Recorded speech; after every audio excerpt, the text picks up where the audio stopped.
But let's talk about state policing. You and your colleagues, I mean, other governors have submitted your positions on state police, with majority agreeing on the need for state-controlled policing. So it looks like we're good to go with that. One is Zamfara State ready for state policing, and I'd like you to share with us your propositions to government on the kind of modalities that would work for Zamfara State.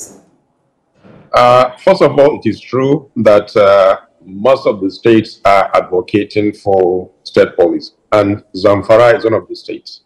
We submitted our memorandum at the NEC saying that we are fully in support of state police. Part of the reason why we're doing that, look, we're spending so much money to fight this banditry as it is right now. And part of the issue we're complaining about is the command structure, because governors by name were chief security officers. But in terms of control, we don't have control over the police, the military, as well as the civil defense. So it's a step forward. If we can have our own police within the state, we have absolute control.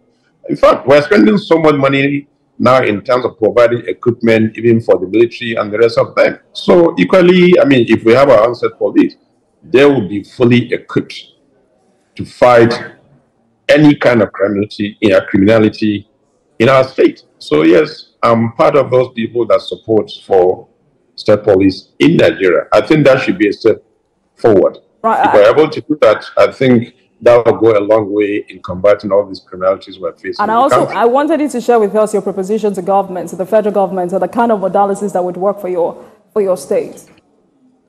Well, the modalities, they are not one-stop shop kind of. You know, it entails a lot of processes. And like I said, as responsible leaders, we're ready to put whatever modality that will be in place to be able to have control and be able to fight criminals in our respective state. So it entails a lot of things, you know, providing all the logistic support in terms of even employing the locals, you know, to be their own kind of gatekeepers when it comes to security in our respective state. And we will continue to provide all the kind of logistics in terms of the vehicles, the armaments, and so on and so forth.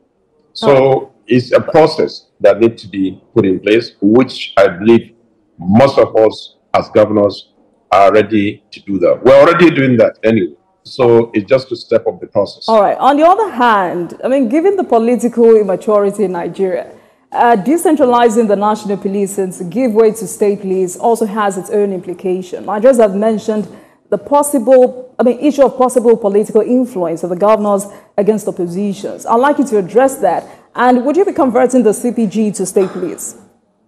You know, it is always better to start somewhere, because no system is perfect. You need to start somewhere, and by the time you start, of course, there will be some teething problems here and there, but then how we're able to resolve those issues, I think that should be the main thing. So I think it would be nice. Let's even start the state police.